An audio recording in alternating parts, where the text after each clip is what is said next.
Perfecto, doctor Ortiz, adelante. Buenas tardes, como siempre es muy grato saludarlos y darles la bienvenida a esta cita que desde el año 2022 es una cita quincenal, la Cátedra de Humanismo Médico, una iniciativa desarrollada desde la Academia Nacional de Medicina y promovida y acompañada por la Asociación Colombiana de Facultades de Medicina, ASCOFAME. Hoy tenemos un tema, como siempre, bastante interesante: los primeros 100 años de la Escuela de Medicina de la actual Universidad de Cartagena, una charla que será expuesta por el doctor Álvaro Monterrosa, quien es miembro de la Academia de Medicina de Cartagena. Como siempre, el agradecimiento a todos los académicos de la Academia Nacional de Medicina, a su presidente, el doctor Germán Gamarra, y esperamos que esta charla, como todas las anteriores, sea de su total interés y agrado. Hoy quisiera, digamos, hacer un comentario muy especial porque la Facultad de Medicina de la Universidad de Cartagena no solo, digamos, es una de las más reconocidas y con más historia en la enseñanza o en la educación médica del país, sino que además es una de las facultades, una de las 7 facultades que fundaron hace ya 63 años a nuestra organización, ASCOFAME. Por eso realmente es de nuestro total interés y nos genera mucha alegría poder escuchar hoy al doctor Monterrosa compartiéndonos algo de la historia de esta querida facultad de la Universidad de Cartagena. Le doy la palabra al doctor Luis María Murillo, quien como siempre nos hará la presentación de nuestro invitado de esta tarde. Doctor Murillo, buenas tardes. Buenas tardes, doctor Ortiz. Efectivamente, llegamos a la novena presentación de la Cátedra de Humanismo Médico desde su nacimiento y esta cuarta de este año corresponde al doctor Álvaro Monterrosa, que es miembro de la Academia de Medicina de Cartagena. Debo comenzar por decir que puede sorprendernos Cartagena con sus contrastes de ciudad moderna, atiborrada de rascacielos y de ciudad rancia amurallada de cañones y casas coloniales. Atrapadas entre esos dos extremos que engloban lo antiguo y lo reciente, hay escritas multitud de páginas de historia que más que un patrimonio local son el acervo de la patria. Cartagena es ese rincón de los abuelos que evoca los tiempos de la cruz y de la espada, de los versos de Luis Carlos López. Es la de la hoy pintoresca calle del Arsenal, que un día fue un bien municipal que olía a pescado frito, al decir del poema de Daniel Lemaitre. Sí, la Cartagena es la ciudad que inspira versos y notas musicales, y es la de las celebridades del Festival de Cine. Pero es también una ciudad que atesora historia desde su fundación en 1533. Es una ciudad abanderada y heroica, la que resistió a Vernon, a Morillo, la que antes que el virreinato de la Nueva Granada declaró su independencia absoluta de España en rica en patrimonio de toda índole, cultural, artístico, arquitectónico, gastronómico, en fin, una ciudad que bien merece el título de Patrimonio Cultural e Histórico de la Humanidad. Una ciudad que inspira y que con casi medio siglo es la doncella que nunca se envejece, la amante a la que siempre se regresa, al decir de uno de mis poemas. Cartagena es una ciudad culta, y no porque en la actualidad lleve a cabo el High Festival o el Festival Internacional de Música Clásica, pues por una tradición añeja. Mucho hay que contar de Cartagena. Y hoy la historia de su universidad llega a nuestra cátedra. Fue fundada por Francisco de Paula Santander en 1827. Es la más antigua del Caribe colombiano. El doctor Álvaro Monterrosa Castro nos relatará esa historia. El doctor Monterrosa ha sido docente durante 28 años de la Universidad de Cartagena, con 10 años en cargo docente administrativo como jefe de 2 departamentos académicos, ginecología, obstetricia y de investigación. Lleva 31 años de ejercicio profesional en ginecología y ha publicado 153 artículos científicos en revistas locales, nacionales e internacionales, incluyendo 49 en revistas de alto impacto social. Ha sido autor de 8 capítulos de libros y 11 libros con contenido científico, histórico o literario. Plenamente vigente como médico, escritor, docente, investigador y conferencista, es actualmente investigador senior de ciencias y par evaluador de mi educación. Es miembro de la Academia Nacional de Medicina, de la Sociedad Colombiana de Historia de la Medicina, de la Federación Colombiana de Ginecología y Obstetricia y de la Asociación Colombiana de Menopausia. Ha presentado más de 270 conferencias o ponencias en 178 congresos, simposios o cursos locales, regionales, nacionales o internacionales, varios de ellos en eventos de corte mundial. Ha recibido 18 premios académicos, varios con trabajos internacionales y reconocimientos. Es creador, director y líder del Grupo de Investigación Salud de la Mujer de la Universidad de Cartagena, categorizado por ciencia. Una de las líneas de investigación más importantes se denomina tiempo de menopausia, siendo el proyecto de investigación calidad de vida de la menopausia y etnias colombianas el proyecto principal, del cual ha publicado varios trabajos realizados en comunidades afrocolombianas y americanas.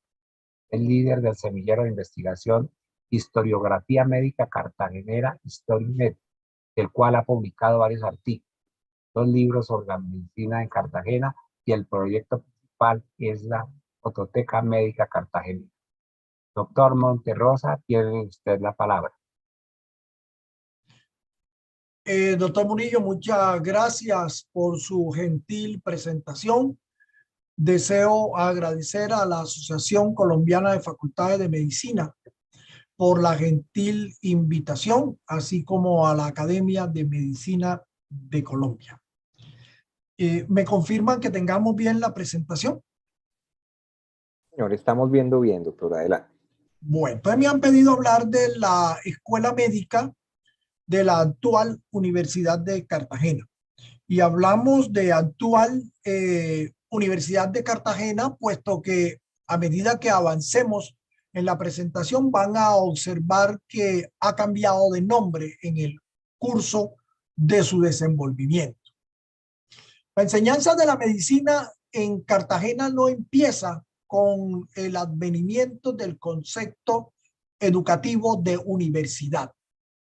La ciudad de Cartagena, desde la época de la colonia, en la cual era la joya de la corona española, la ubicación estratégica en su bahía facilitaba la venida de personas, entre ellos médicos, que se quedaron en la ciudad durante algún tiempo y que contribuían a pasar de boca a boca el conocimiento médico. Habían médicos forasteros, pero también llegaban los flebotomistas, los charlatanes, los embaucadores, y se hizo de esa manera un caldo interesante, transcultural, de conocimiento médico. Y es así como todavía observamos rezagos de esas sugerencias de tratamiento que terminaron siendo una mezcla de prácticas terapéuticas o medicamentosas que tenían sus orígenes específicamente en lo indígena o en lo africano o lo que traían las culturas europeas, puesto que no era solamente lo español que nos llegaba, lo que traían los ingleses, lo que traían los franceses, como que llegaban como corsarios. Algunos de ellos se quedaban en la ciudad y se generaba una mezcla no solamente étnica, sino una mezcla de conocimiento. Y también en los años 1600, que fueron los años en que el tirano mandó, según dice la canción, también en los años 1600 se escribía literatura científica en Cartagena. Y en Cartagena Juan Méndez Nieto escribió sus discursos medicinales. Y cuando repasamos sus páginas vamos a encontrar la presencia de argumentación, que es la combinación de procederes médicos españoles o ingleses combinado con la medicina que tenían los esclavos africanos que estaban en Cartagena y de las comunidades indígenas. Una gran mezcla de todos esos procederes nosotros encontramos en ese libro de discursos medicinales que fue escrito gran parte de él en Cartagena. Pero nos vamos a centrar ya un poco más en los momentos en los cuales se comienza ya una forma de educación más organizada, más estructurada, de pronto más escolarizada, pudiera ser la palabra, y ello se va en la llegada del siglo XIX. Ese siglo XIX, como ustedes lo van a ver, es un siglo tremendamente caótico, es un siglo que a pesar de ser generador de ruina para la ciudad de Cartagena, generador de pobreza, varios eventos se sucedieron en ese siglo que diezmaron sensiblemente a la población cartagenera y a sus dirigentes, ocasionando condiciones de insalubridad. Pero a pesar de ese entorno, había un caldo suficiente para que surgiera una escuela médica de la forma como vamos a señalar. Ese siglo XIX comienza muy trágico con el sitio de Pablo Morillo, y en estos momentos que la humanidad vive un sitio, que vive un desplazamiento, que vive una destrucción completa de una población, pues muy similar sucedió con la ciudad de Cartagena en el año de 1815. La ciudad perdió más del 70% de su población. Vamos a ver un médico importantísimo hacia la mitad de ese siglo, cuyos padres lo sacaron siendo niño y lo llevaron hacia Haití y Jamaica, huyendo del acoso que se produjo en la ciudad de Cartagena. En esta fotografía que corresponde al inicio de ese siglo pueden observar la boca del puente, Torre del Reloj, como se le llama hoy día. Todavía no tenía la Torre del Reloj para que ustedes hagan una comparación del monumento actual de lo que se tenía en ese momento en la ciudad. Paralelamente, cuando se va a comenzar la estructuración de una universidad que ya miraremos, también viene otra forma de organización, que es lo que se llaman los protomedicatos. Los protomedicatos eran juntas de profesionales o de médicos graduados quienes daban como un orden o intentaban evaluar, intentaban identificar y daban o aceptaban a algunas personas dentro de la comunidad y le daban un reconocimiento como médicos hubiesen tenido o no tuviesen esos estudios. Estos protomedicatos vienen desde muchos años atrás y tal vez los más importantes señalados son la evaluación que se hizo en la ciudad de Cartagena con los médicos José Dionisio Araujo, José Manuel Vega e Ignacio Carreño, quienes fueron los evaluadores del doctor Alejandro Próspero de Reverán cuando pasó por Cartagena para poder tener la evaluación antes de que pudiera obtener las credenciales para su ejercicio profesional en la ciudad. Esta fotografía que ven es importante para colocarlos en el entorno de la ciudad de ese momento. Pueden observar la figura pueden observar a las personas, las connotaciones cotidianas, y miren la muralla que ya ustedes hoy día no observan, la cual fue derribada prácticamente unos 100 años más adelante. Observan la zona de las bóvedas, también muy conocida por ustedes, que fue utilizada como elemento para conservar o para la residencia en los diferentes conflictos que ya vamos a mostrar muy panorámicamente. Pero miren la ciudad.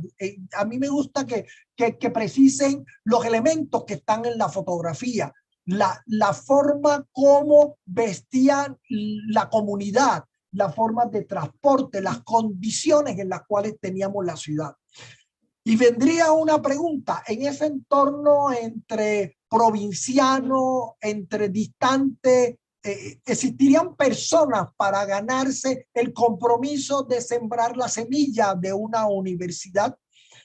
En ese momento, a nivel de todo lo que hoy día llamamos el país de Colombia, se venía manejando la necesidad de formar educativamente al pueblo con miras a que surgiera una nueva clase de dirigentes para las exigencias que esta nueva nación tenía. y es así como surge la Ley Nacional del 18 de marzo de 1826, firmada por Francisco de Paula Santander, que establece la necesidad de la creación de universidades en las diferentes regiones de Colombia, no necesariamente departamentos como hoy los conocemos, pero sí que hubiesen a nivel de todo el país sitios, casas de educación para poder generar una nueva élite de personas capacitadas en diferentes áreas del conocimiento. Y un año más tarde, el 8 de octubre de 1827, hay un decreto firmado por Simón Bolívar que establece la fundación de una universidad que debía funcionar en la ciudad de Cartagena. Y esa universidad fue denominada Universidad del Magdalena e Istmo. ¿Por qué razón estos nombres? En ese momento Cartagena era la ciudad de Cartagena y la región era la región del Magdalena, que prácticamente tomaba todo lo que hoy día conocemos como la región Caribe e incluido el Istmo de Panamá. Se asienta esa nueva estructura educativa o universidad en el Colegio Provincial de Bolívar, que pudiera ser como miramos hoy día un colegio de bachillerato, y lo sumaban al seminario San Carlos de Borromeo, en el cual existen algunos documentos que señalan que muy posiblemente en ese sitio se hacía una enseñanza no formal de la medicina. Como todo toma su tiempo para que se inicien, mire que el inicio, que se denomina la instalación de la Universidad de Cartagena, fue un año más adelante. Se instala la universidad entonces el 11 de noviembre de 1828 para conmemorar la independencia de Cartagena. El lenguaje educativo, el lenguaje de muchos de estos profesores que van a desfilar en los siguientes minutos, manejaban el patriotismo como elemento central de su diálogo. La conmemoración de las fiestas patrias y la independencia de Cartagena de 1811 hacía parte mucho de la esencia conceptual que estos profesores tenían. Y la instalación de la universidad se hace con 4 escuelas fundamentalmente: Derecho, Medicina, Teología y la de Filosofía y Letras, que recogen algo lo que hoy día pudiera ser el bachillerato. Entonces, con Medicina y con Derecho, estos estudios nacen al mismo tiempo con que nace la universidad, en ese momento Universidad del Magdalena e Istmo. Tenemos documentos que reflejan el pensamiento educativo, la necesidad de la creación de una universidad que tuviera un impacto a nivel de la sociedad, y lo encontramos en los documentos, en el discurso del rector, que fue el canónigo José Joaquín Gómez, y del subdirector, que fue Eusebio María Canaval, que fue después el segundo rector. En esos documentos se muestra el quehacer que se deseaba para la universidad y los beneficios para la región. Observan un óleo de inicios de ese siglo XIX que corresponde al claustro de San Agustín, o el claustro de los agustinos calzados, que fue donde se asentó la universidad desde su misma instalación, sitio que persiste todavía como su sede principal. La parte superior de esta pantalla observan una vista nocturna del estado actual del claustro de San Agustín, que permite ver la magnitud de la importancia que esta sede tiene en la formación de los jóvenes que ingresan a ella a estudiar carreras universitarias.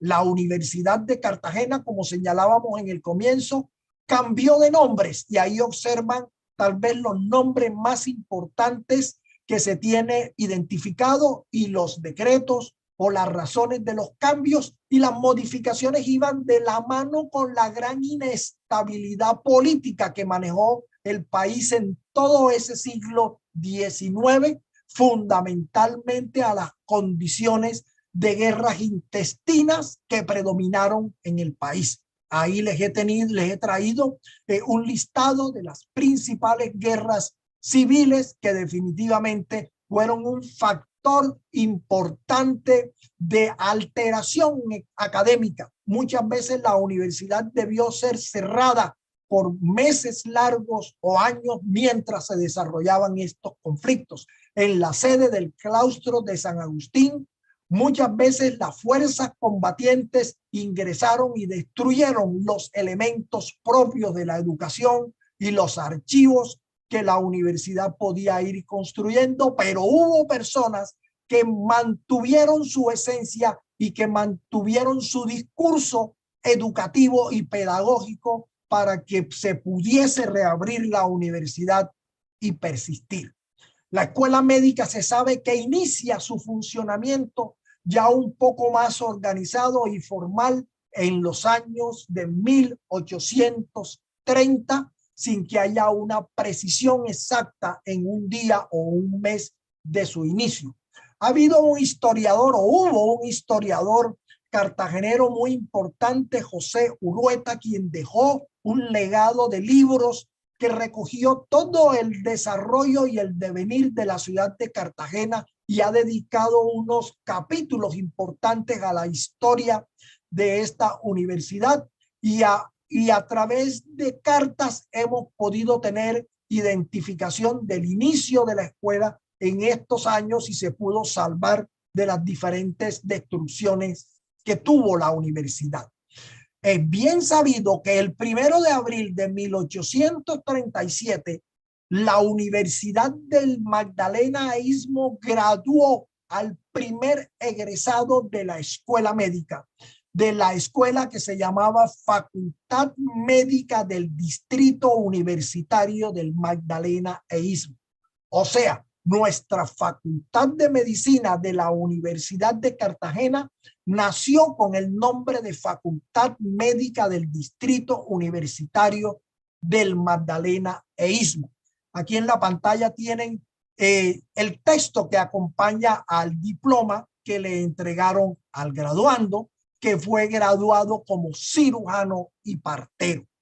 La fotografía que acompaña la presentación es la recuperación digital que estamos haciendo de este documento y que esperamos a corto plazo tenerlo ampliamente disponible para las unidades académicas del país.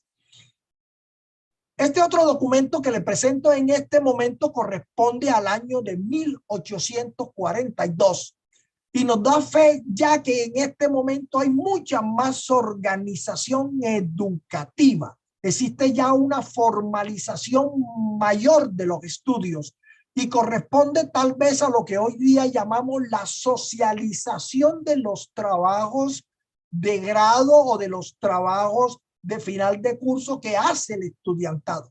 La Universidad de Cartagena, con todos sus nombres, su escuela médica se ha caracterizado siempre por una exigencia de escritura científica a sus estudiantes, desde los mismos comienzos, y este documento es una prueba de ello. Observamos la clase de medicina de cuarto año y podemos ver el nombre de su profesor y podemos ver el grupo de sus estudiantes y los temas que iban a tratar. Es llamativo e interesante observar el castellano antiguo presente en el texto y lo podemos leer en la palabra Cartagena, lo podemos leer en anatomía general. Observamos de otros cursos de quinto año, observamos también lo que tiene que ver con la escritura, como podemos ver, cirugía. Entonces nos muestra que había en ese momento una intencionalidad muy similar a lo que hoy miramos en la organización académica. No obstante, en esa década también hay algunos cierres. Hay un cierre en 1849 y cuando llega 1850, este par de profesores que observan en la pantalla se dedicaron a reorganizar y reabrir la escuela de medicina, inyectándole conceptos que llegaban nuevos a la ciudad, que venían cargados dentro de la medicina francesa. Este es el momento en que ustedes pueden acercar a la pantalla sus teléfonos móviles o sus equipos móviles y captar los códigos QR que tienen en la pantalla, que corresponden a libros que hemos realizado sobre la historia de estos dos importantes profesores. De esa manera pueden tener acceso al libro.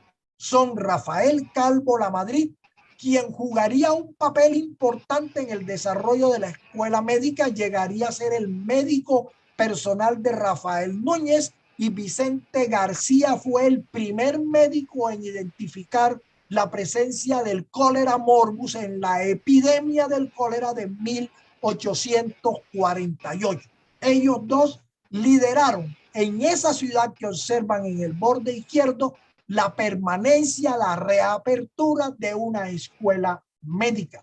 Y se tiene esta información de los 4 primeros años de las asignaturas que conformaban ese pensum académico, y esa ciudad que trataba de sobrevivir después del asedio que tuvo en el sitio de Pablo Murillo, y todavía con todo lo que le había sucedido en los años anteriores, se dictaba en el claustro de San Agustín esas asignaturas para tratar de tener una nueva generación. Se escribía literatura científica en Cartagena desde los años de 1800, y ahí la Sociedad de Medicina y Ciencias Naturales de Bolívar, hoy Academia de Medicina de Cartagena, estuvo a la vanguardia con su publicación denominada Gaceta Médica, en la cual encontramos el pensamiento científico de los profesores más importantes que tenía la Universidad de Cartagena en ese momento y su escuela médica.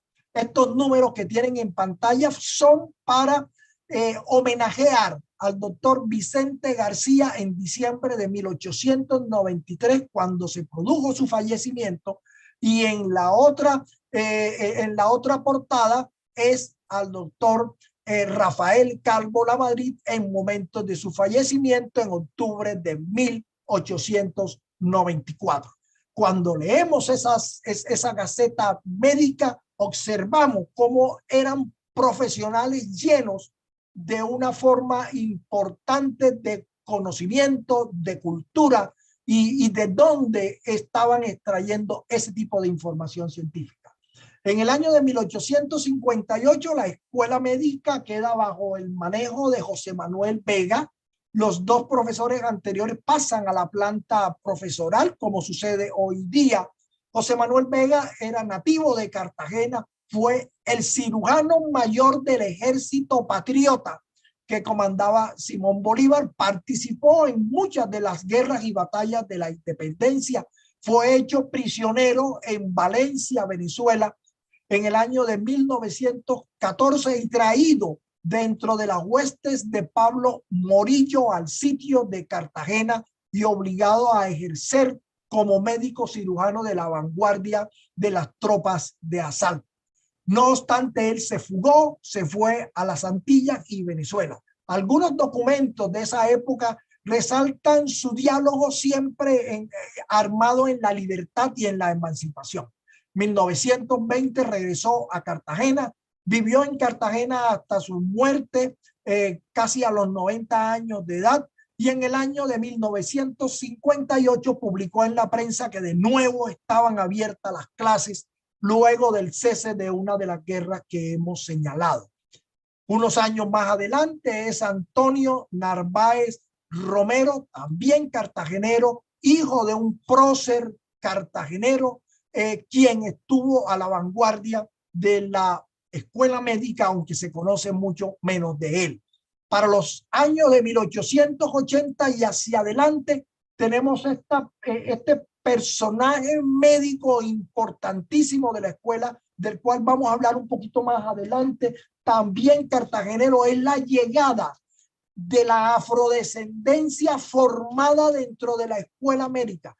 Es los descendientes de los africanos esclavos que llegaron a Cartagena, que van ascendiendo impulsados por esa Universidad de Cartagena con sus diferentes nombres para ubicar sitiales de importancia desde el punto de vista académico. Doctor Manuel Pájaro Herrera tuvo mucho papel en la construcción, en la conservación del Hospital de Caridad que funcionó en lo que hoy es el Hotel Santa Teresa. Construyó el anfiteatro para la disección anatómica en una mejor forma, anfiteatro que ya les voy a mostrar. Reorganizó el pensum de la facultad y en sus escritos está centrado mucho la importancia de una preparación científica y pedagógica, pero también nos resalta las penurias económicas del medio, las dificultades, los efectos negativos sobre la docencia y sobre la academia a virtud de las guerras y los conflictos, y con su pluma defendió su escuela médica, como también ya les voy a mostrar. Fue un líder en la ciudad, fue político, el de los primeros que deja en su lenguaje la importancia de la higiene, de la conservación del ambiente, y fue el director de la ambulancia gubernamental en la Guerra de los 1000 días.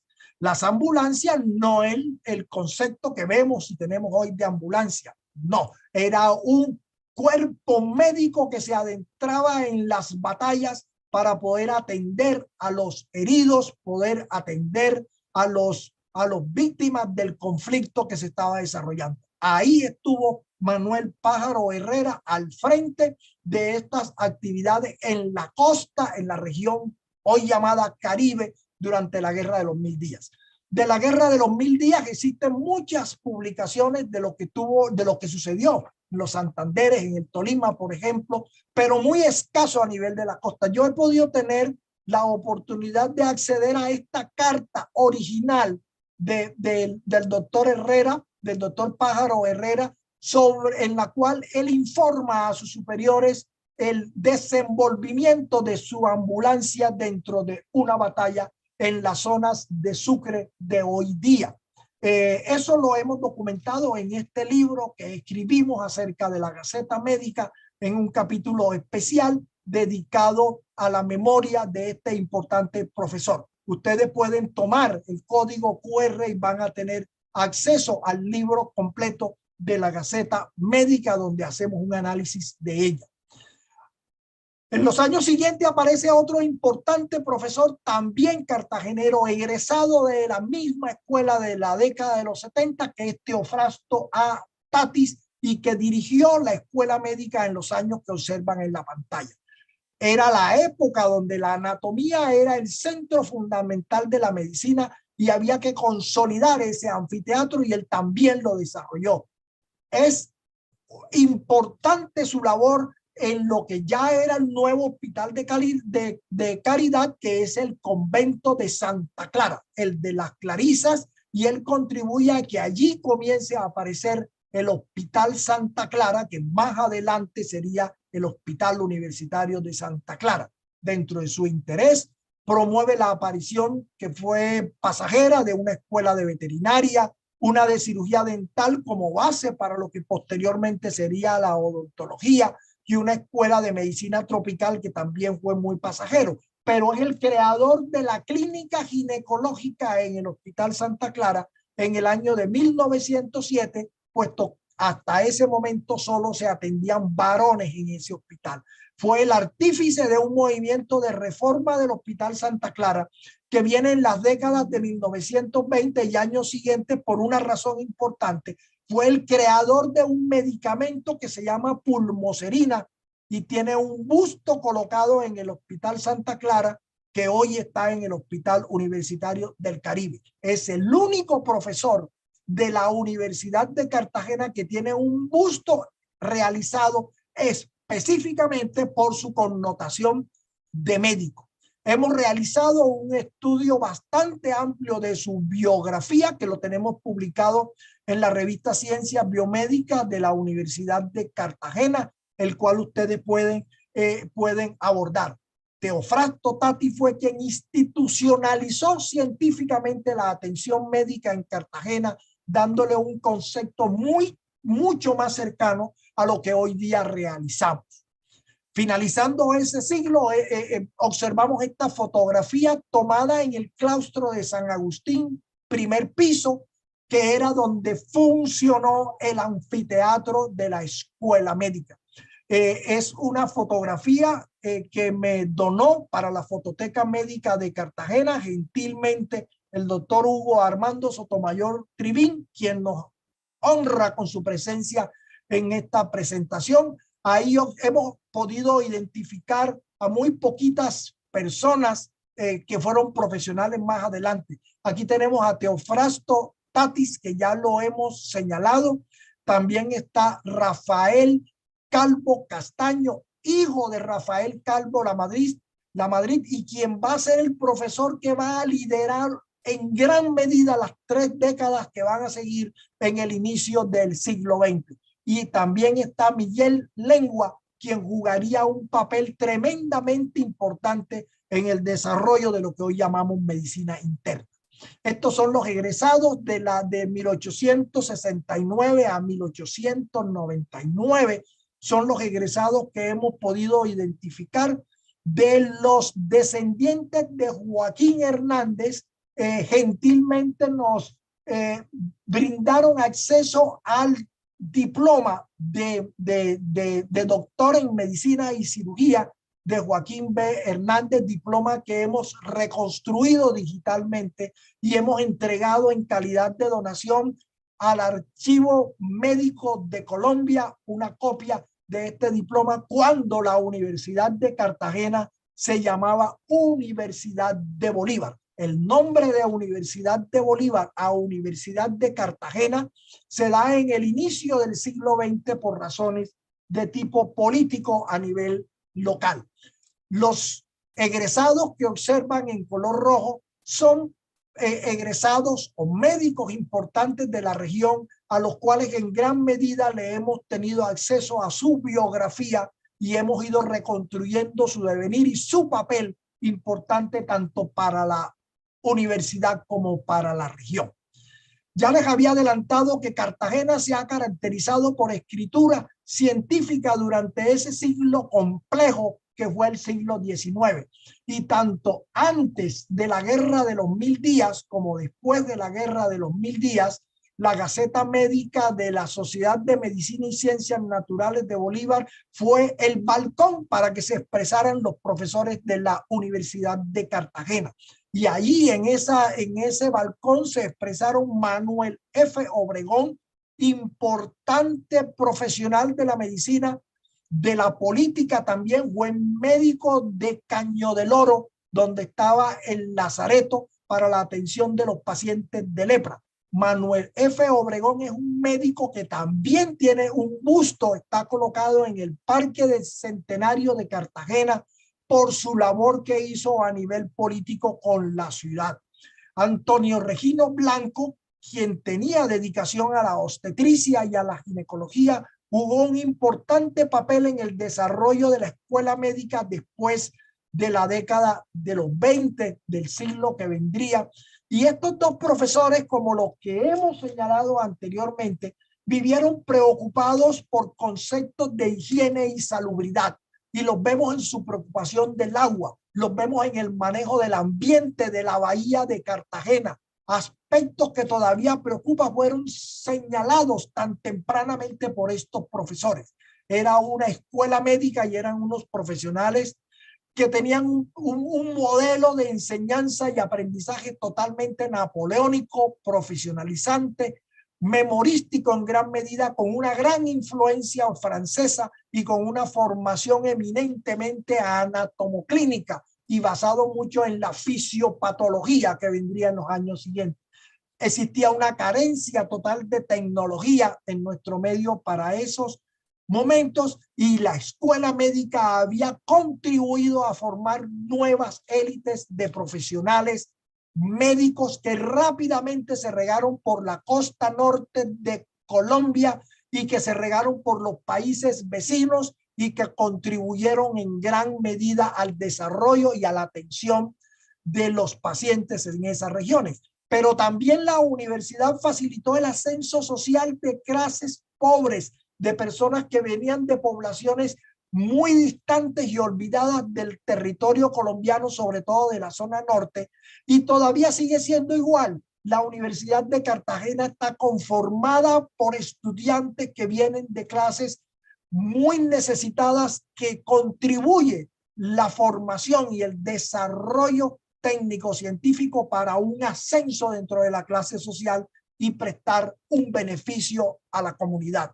Y lo prestaron en todo ese siglo, pese a la inestabilidad política del país, pese a la precariedad financiera con la cual subsistía la Universidad de Cartagena, y más en medio de las epidemias, pestes reiterativas que devastaban a la sociedad de Cartagena y a la ciudad.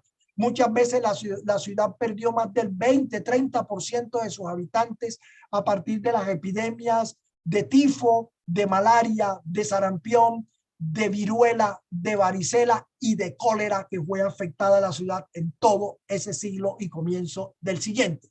Llegamos así después que ya finaliza la guerra de los 1000 días. La universidad es reabierta alrededor de los años de 1904 y vamos a tener entonces la aparición y el crecimiento de Rafael Calvo Castaño como líder al interior de la escuela médica. También cartagenero, egresado de la misma universidad de los años 80, con formación a nivel del exterior, y va a ser una persona que va a dejar en los documentos escritos la intencionalidad de la importancia de los útiles de estudios y de llenar la universidad con herramientas que faciliten el aprendizaje. Una vez más, el anfiteatro es su centro fundamental de desarrollo, solidifica el concepto de la Policlínica Rafael Calvo. Y la Policlínica Rafael Calvo funciona ahí en el mismo claustro de San Agustín en honor a Rafael Calvo Lamadrid. Posteriormente hubo otra Policlínica Rafael Calvo en la zona de Getsemaní. Vivió preocupado por la educación y es el gestor de los estudios de enfermería, primero por fuera de la universidad y más tarde anexos, y prácticamente es considerado el creador de la formación en enfermería en la ciudad. Gran impulsor de la academia, de la obstetricia, realizó la primera cesárea en Cartagena en el año de 1923. Estamos a poco tiempo de que se conmemoren los 100 años de esa actividad quirúrgica. Este es el mismo libro que les había recomendado la vez anterior. Aquí tienen los 2 QR para que lo puedan mirar.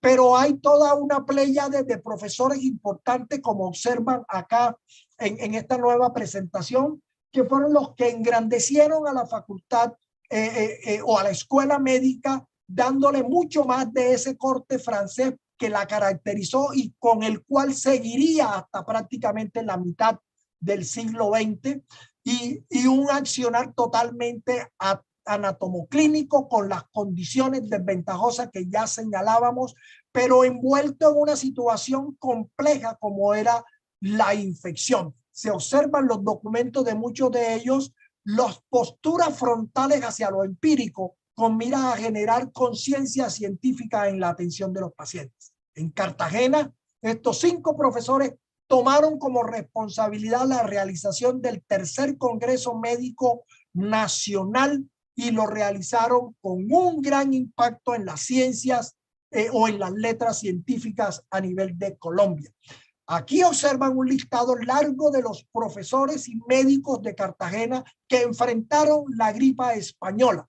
Acaba de publicar el profesor Moisés Álvarez Marín un documento interesante donde nos muestra cómo se dieron desenvolvimientos en la ciudad de Cartagena, las modificaciones que se realizaron en Cartagena para poder enfrentar a esa epidemia que fue una pandemia, la de la gripe española en el año de 1918. Existe un documento donde cada uno de estos profesores tienen la declaratoria de los casos que atendieron de gripa española y las complicaciones que se pudieran dar. No nos queda tiempo para leer una parte de la cartilla higiénica de la Dirección de Sanidad de Cartagena, donde las recomendaciones no son simple casualidad con lo que hoy día hemos señalado como recomendaciones generales para la actual pandemia. Estos profesores estuvieron a la altura de poder atender a la ciudad en esta zona catastrófica. En el año de 1922, más adelante, Rafael Calvo Castaño ya es decano y él retoma recomendaciones centrales del tercer Congreso Médico Colombiano. Una de las conclusiones fundamentales de ese congreso era traer personal calificado de países desarrollados, contratarlos temporalmente para entrenar a profesionales en formación o médicos en formación colombianos. Se vivía en esos momentos en Cartagena una epidemia febril de alta mortalidad sin que los profesionales supiesen si era fiebre amarilla, malaria, fiebre tifoidea, y entonces deciden traer a alguien que ayude a poder identificar y resolver esta problemática. Cartagena ya se viene en 1922, más de 100 años después del sitio de Pablo Morillo. Se ha venido restableciendo, se ha recuperado la comunidad, se han recuperado las personas, sus dirigentes.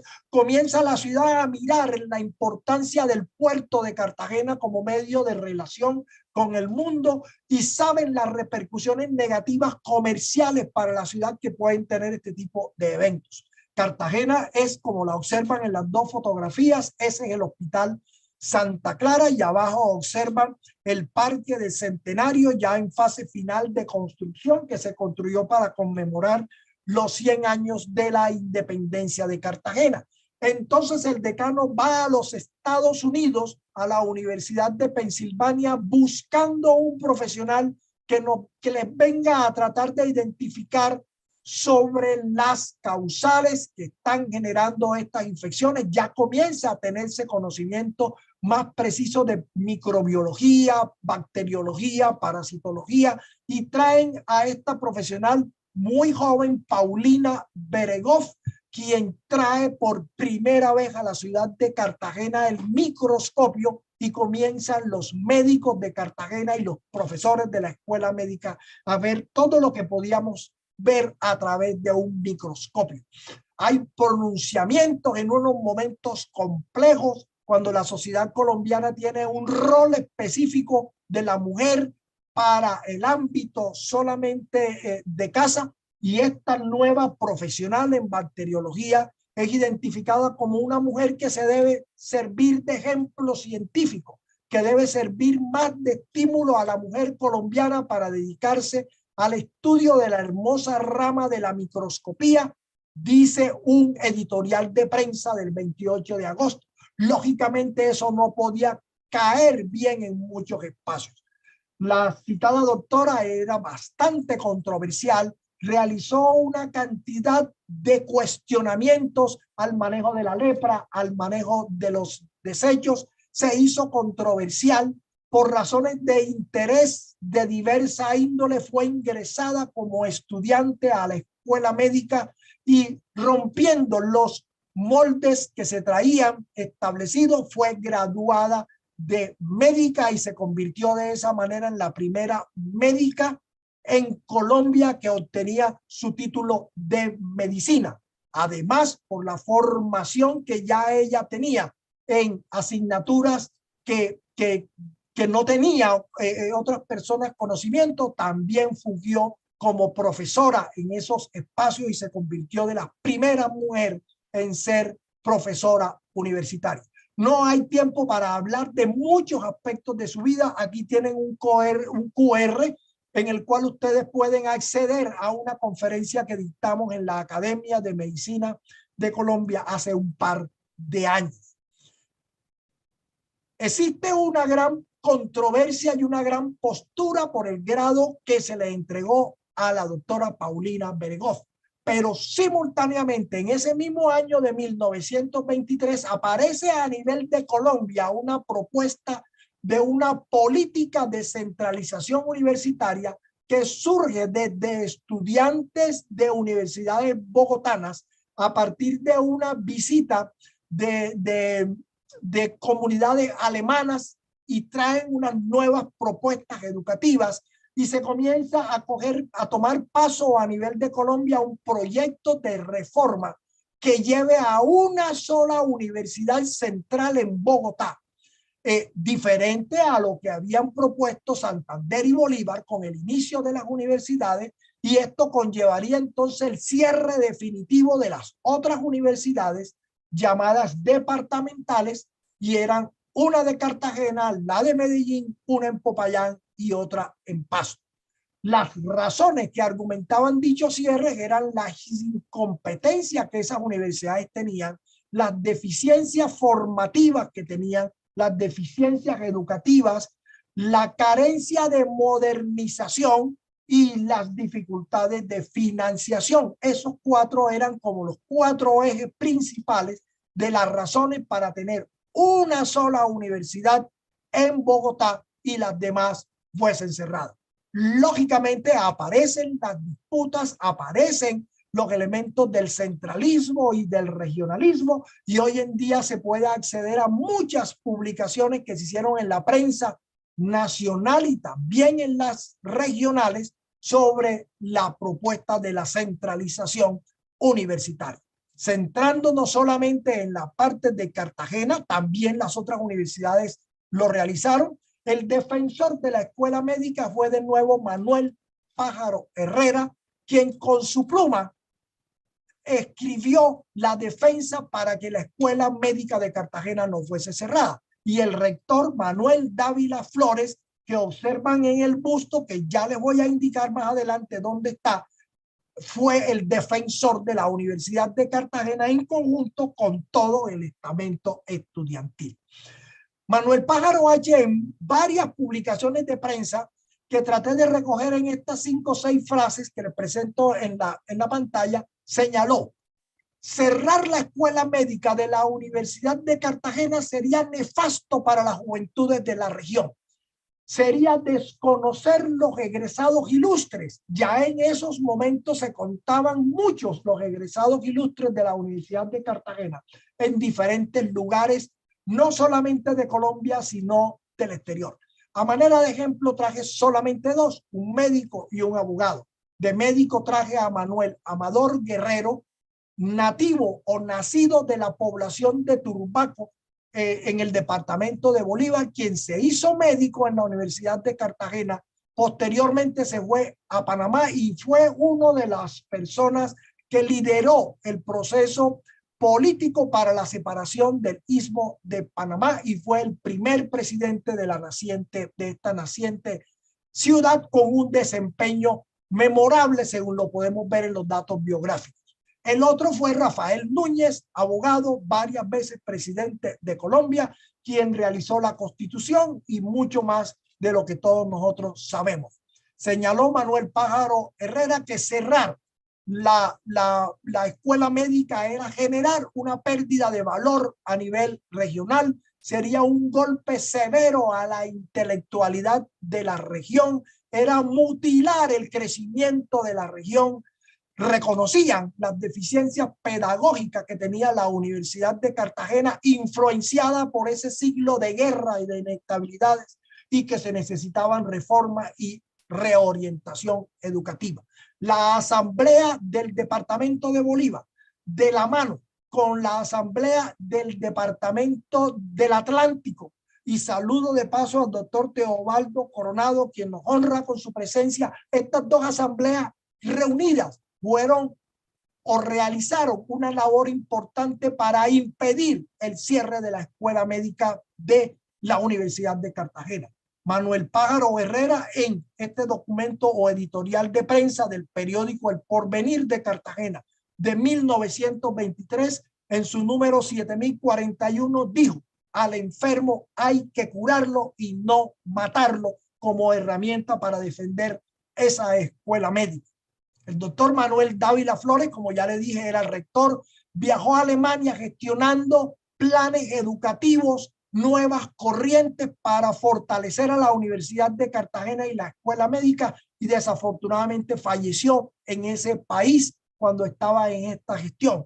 Pero su pensamiento ya estaba escrito en muchos documentos. Su pensamiento ya se lo había apropiado el estamento estudiantil, y ellos habían conformado una asociación de estudiantes,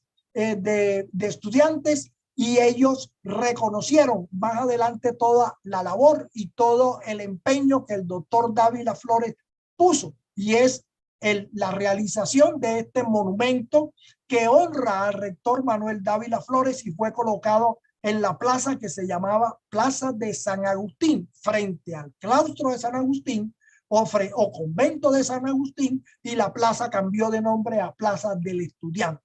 Esta fotografía es tomada de los días anteriores y ahí persiste desde el año de 1927, cuando fue colocado el monumento.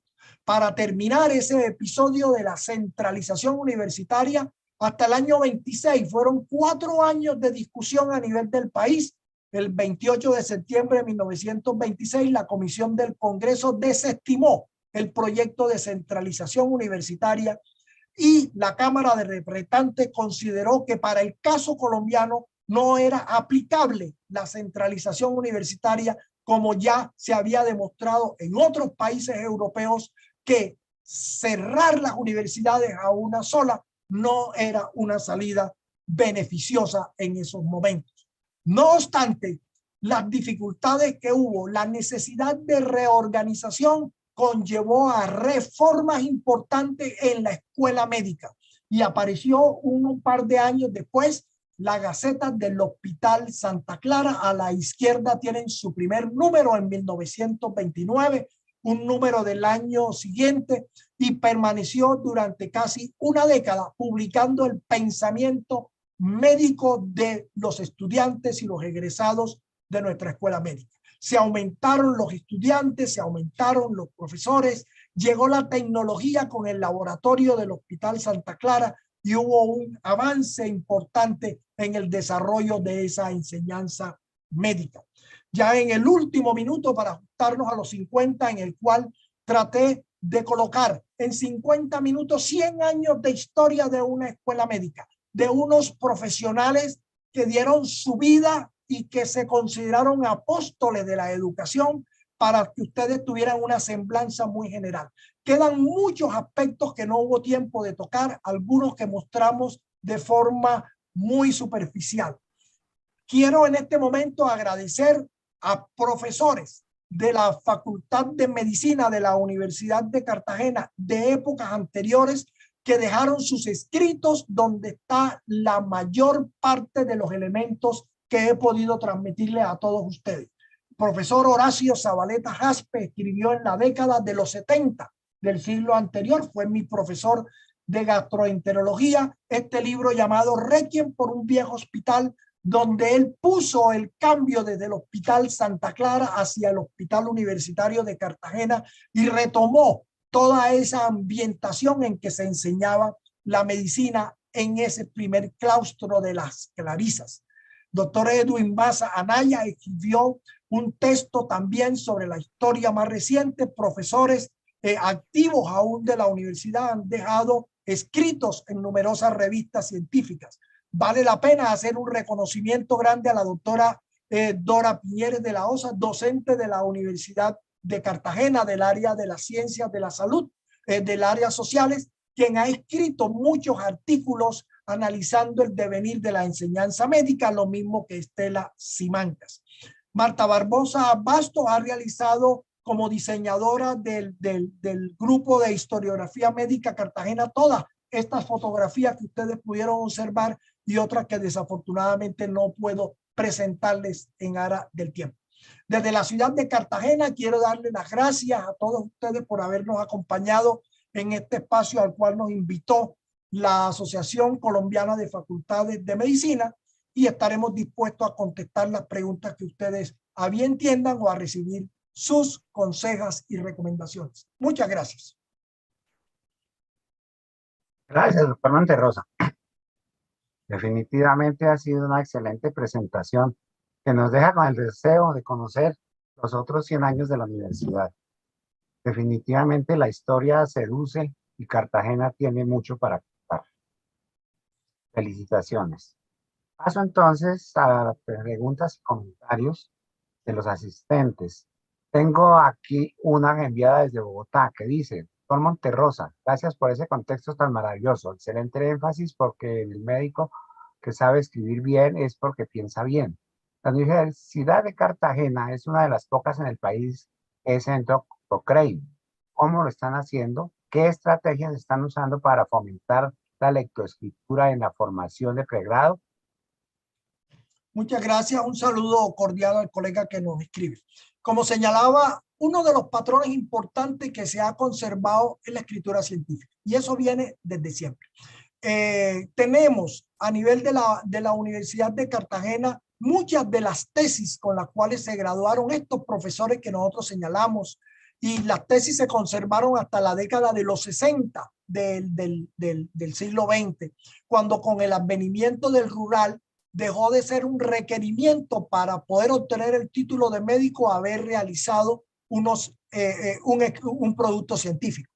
Pero todavía en muchas asignaturas, ginecología sobre todo, pediatría, medicina interna, existe una exigencia de la escritura de los estudiantes a través de las monografías, a través de la realización de proyectos de investigación para ejercer esa escritura científica. Y sigue siendo a nivel del posgrado la obligatoriedad de la escritura dentro de los requisitos para poder obtener su título de posgrado.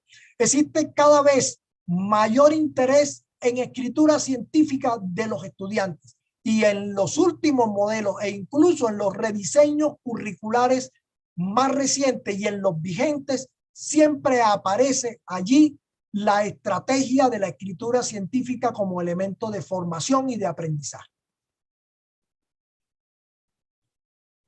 Magnífico.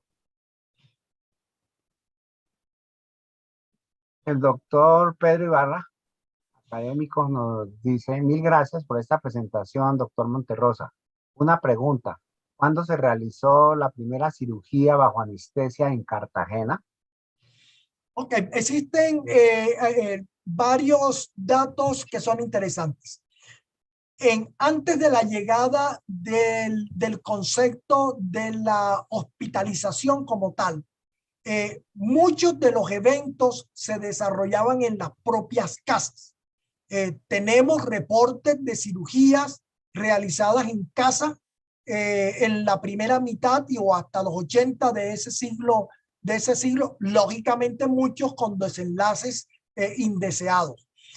Comienza en Cartagena, después de la guerra de los 1000 días, comienza a posicionarse el concepto de los anestesistas, que no eran médicos, muchos de ellos eran estudiantes a los cuales se les asignaba ese labor, y ellos contribuían entonces ya con la llegada del éter y de otros elementos al manejo de las cirugías.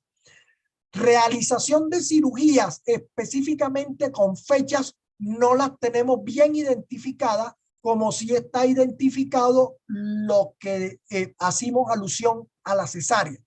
Lógicamente eso fue en el 23, ya habían anestesistas que hacían dicha labor, pero es muy probable que inmediatamente después de la guerra de los 1000 días ya en el hospital se comenzase o se realizase ese tipo de actividades, puesto que los hospitales de caridad, que fueron los dos que tuvo Cartagena en diferentes momentos, ya hacían intervenciones en los pacientes. Ya en la década del 30 para acá hay documentos que muestran ya un manejo más hospitalario, más cercano a lo que nosotros podemos conocer hoy día. Ya anestesiólogos como tal comienzan a aparecer en la ciudad mucho más adelante, en la década de los 50 al 60 del siglo XX.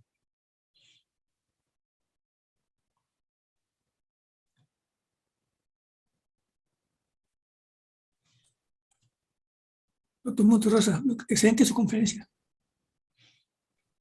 Gracias, Quisiera doctor. contar una cosa.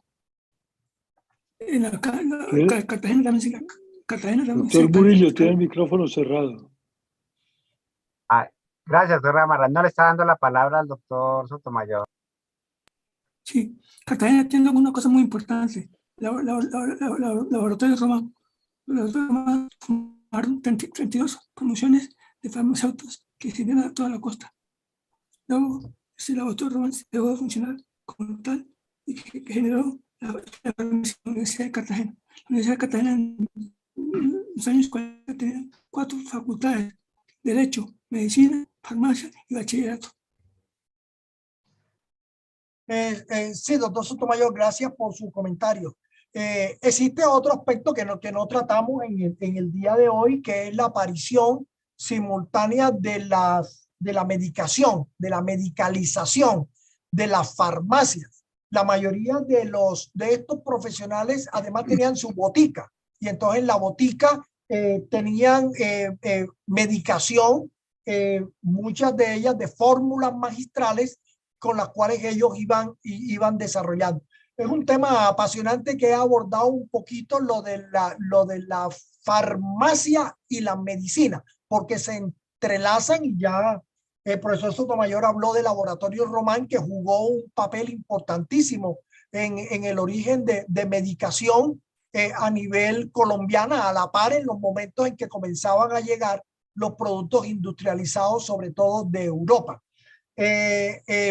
Alguien escribió una notica que vi y que es plenamente importante, que la Universidad de Cartagena egresó profesionales que ejercieron en Cuba, que ejercieron en Panamá, que ejercieron en Venezuela, que ejercieron en Islas de las Antillas.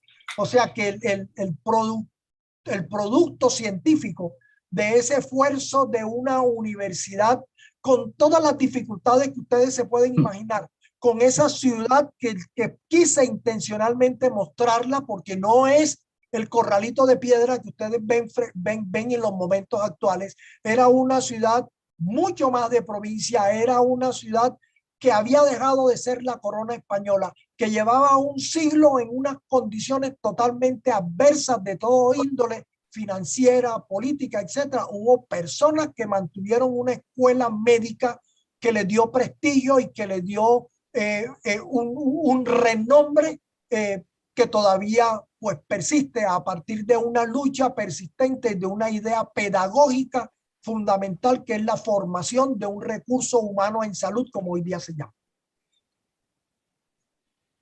A continuación le doy la palabra al doctor Germán Gamarra y luego al doctor Jaime Fandiño. Adelante, doctor Gamarra. No, doctor Fandiño levantó la mano primero. Por favor, doctor Fandiño, tiene la palabra. Primero la divinidad. No vi el Primero la momento. divinidad. No, es que Doctor no vi en Fandiño. qué momento había aparecido. Doctor Adelante, Fandiño doctor tiene la Fandiño. palabra. Tiene usted la Muchas palabra. gracias, doctor Gamarra, muy amable. Primero que todo, dar las gracias al doctor Monterrosa por este recuento histórico, los 100 primeros años de la Universidad de Cartagena. Ha sido una sinopsis muy bien lograda, porque esto es mucho más extenso, lógicamente. Yo quisiera invitarlo al doctor Monterrosa para que dicte, después de los 100 años hasta la fecha de la historia de la universidad, el programa HOPE, por ejemplo, que vino el buque HOPE, que acabó con la poliomielitis en la costa caribe, que trajo cerca de 40 o 50 especialistas de lo mejor de los Estados Unidos para que trabajaran con los docentes en el Hospital Universitario de Santa Clara. Pero esto es, lógicamente, otro estudio aparte. Pero yo quiero invitarlo, doctor Monterrosa, después de felicitarlo muy efusivamente, que nos dicte o prepare una conferencia hasta la edad moderna de la Universidad de Cartagena, que ha sido extraordinaria. La Cartagena tiene la acreditación de excelencia, porque es una universidad muy bien dotada actualmente. Nada más, Muchas doctor gracias. Monterrosa. Muchas gracias, doctor Fandiño. Gracias, doctor Fandiño. Doctor Gamarra, adelante. Gracias, doctor Murillo. Mire, a mí me pareció lo más interesante de su exposición, doctor Monterrosa, tiene que ver con el centralismo y, digamos, y las regiones o federalismo, descentralización, como se quiera llamar. Y yo le planteo, ¿qué tan difícil es ser descentralizado en un país centralizado? O sea, porque me parece que es un cuestionamiento. Yo provengo de una región también. Entonces, pero todos buscamos el centralismo, en últimas. Entonces, ¿qué tan difícil es ser descentralizado en un país centralizado? Lógicamente que eso plantea unas dificultades que son bastante importantes. Y una de las formas como se fue mirando a medida que se fue pasando los tiempos es el concepto de la autonomía universitaria. No hubo tiempo para tratarlo de autonomía universitaria, que es tremendamente interesante, sobre todo en el área de la salud, en lo que tuvo, a medida que se fueron desarrollando las diferentes posturas de ley sobre esa autonomía. La Universidad de Cartagena pues vivió todas las penurias que intenté mostrar en estos 50 minutos, y esas penurias siguen mucho en las tal vez 40, 50 de las 5 primeras décadas del siglo XX, pero después con el advenimiento de nuevas intencionalidades, la venta el concepto de venta de servicio, el concepto de la investigación, que fue un tópico que no señalé, que se pasó en la presentación, y que ya a finales del siglo XIX, autores que mostré en sus fotografías comenzaban a hablar de formas de generar riquezas. Llamaba uno de ellos, que están en el libro que les presenté. Entonces, termina siendo complejo sobrevivir solo dependientes de una esfera central. Lo que argumentaron en su debido momento las personas que afrontaron este proyecto era que era imposible desde el punto de vista económico de las personas de las provincias tener que migrar todos a Bogotá. O sea, era desplazar quién financiaba a la educación para dejarlo en las mismas familias. Yo tengo conocimiento de profesores prestantes importantes de generaciones anteriores que se vinieron a Cartagena desde su pueblo con un pantalón y una camisa a estudiar medicina porque no había más, que viajaban alrededor de 30 horas entre canoa, entre caballo o el burro, como vieron, para poder llegar a Cartagena. Y 8 años, 10 años más tarde estaban en Tuley o estaban en ciudades norteamericanas haciendo especialidades, y regresaron en la década de los 60 y cambiaron totalmente el panorama. O sea que en Cartagena el cambio de la medicina francesa a la tecnología y a la medicina norteamericana fue un tránsito que está muy claro en el lenguaje y en los documentos que hoy se tienen. Entonces, si bien el centralismo tiene sus ventajas, la parte regional también la puede tener, y esa fue la lucha de ese momento.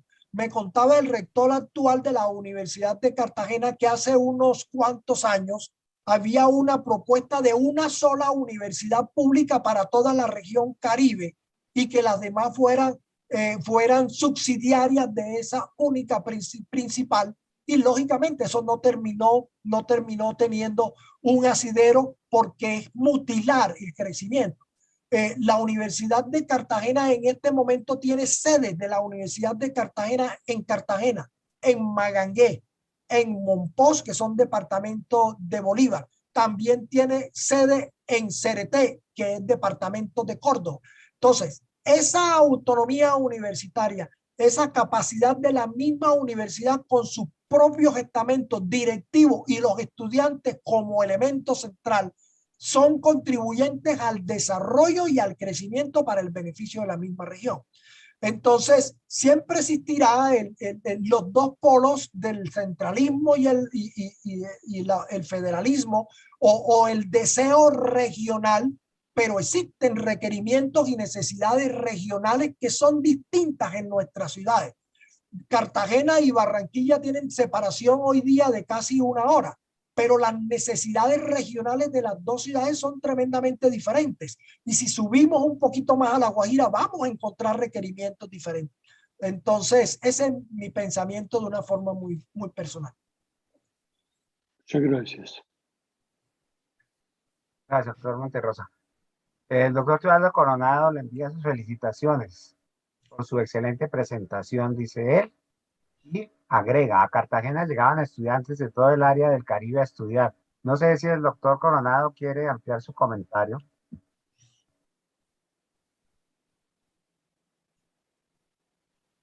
¿Tiene el micrófono apagado? Sí, ya. Buenas tardes a todos, buenas noches. ¿Me escuchan? Buenas noches, Sí, escuchas. ¿Me escuchan? sí. Estamos escuchando. Por favor. Bueno, en primer lugar quiero felicitar, como ya lo hice en el chat, al doctor Monterrosa, con quien tengo algún tipo de nexo literario. Y creo que es muy halagador la historia de la Universidad de Cartagena, la siempre que apenas sean por 50 años, y esperamos que, como lo recomendó el doctor Fandiño, él nos tenga la oportunidad de presentarnos los otros 50 o los 100 años más de la universidad. Yo quería señalar que en la Universidad de Cartagena llegaban estudiantes de Panamá, de Cuba. Yo tuve un compañero apellido Ramírez de Cuba, y habían estudiantes de Haití. Paul Henry, actualmente un ortopedista, un famoso ortopedista en los Estados Unidos, es egresado de la Universidad de Cartagena, es haitiano.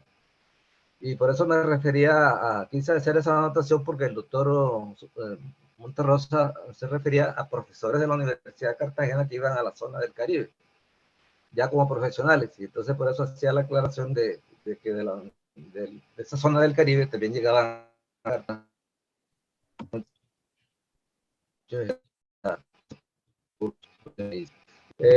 interesante todo lo que el doctor señala. Quizás un tema que el doctor señalaba, el doctor Fernando señalaba, el barco Hop. Yo fui uno de los estudiantes que tuve la oportunidad de tener ese privilegio de hacer el 5º año de medicina, casi todo en el barco Hop. Y el profesor Fandiño también lo felicito, fue mi profesor de neurocirugía en la Universidad de Cartagena.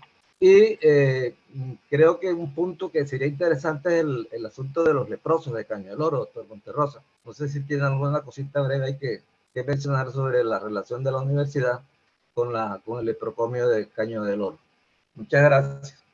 Gracias, doctor Teobaldo Coronado. Sí, sí, ese es un capítulo interesante, puesto que el Lazareto existió en Cartagena en diferentes sitios, y hay bastante documentación.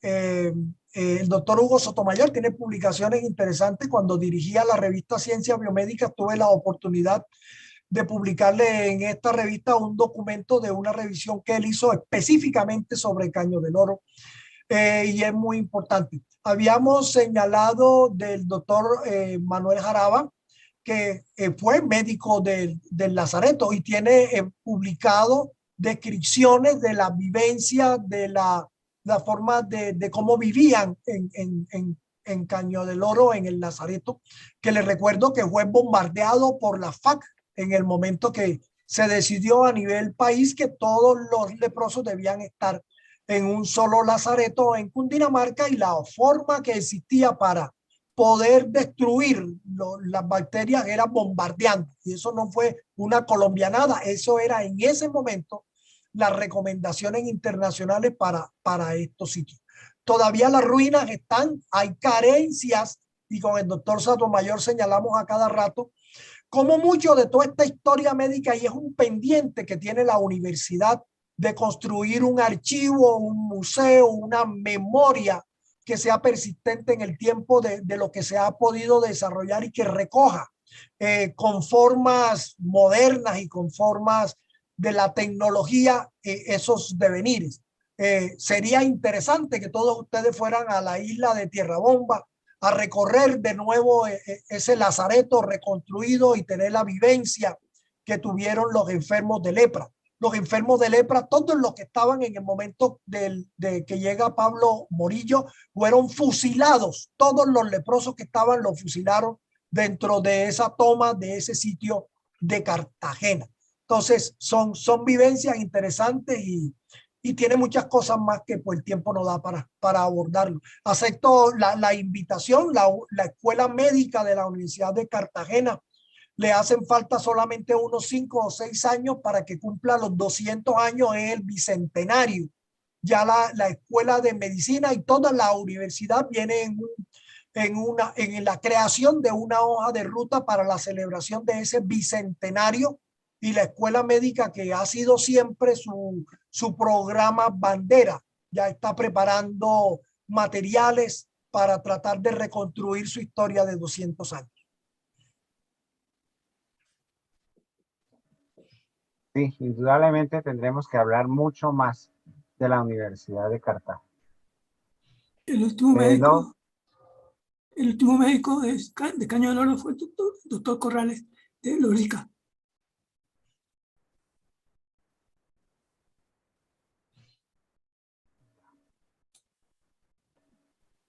bueno.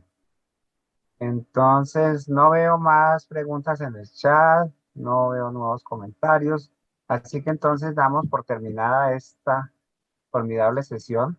Agradezco a todos que nos han acompañado y transmito la invitación para nuestra próxima conferencia. La próxima cátedra será el 27 de abril. La historia del parque de vacunación y la vacuna de viruela del doctor Luis Carlos Villamil, que es miembro correspondiente de la Academia Nacional de Medicina. Agradezco mucho la asistencia, les deseo una feliz noche. Muchas gracias. Bueno, Álvaro, Muchas gracias. muchas gracias por la conferencia. Me gustó Muchas muchísimo. gracias. Muchas gracias. Feliz noche para todos. Gracias. Gracias. Historia del parque, la vacunación, la 27 de abril. Pero bien hecha la conferencia del doctor. Él es un historiador, ¿no? El historiador sabe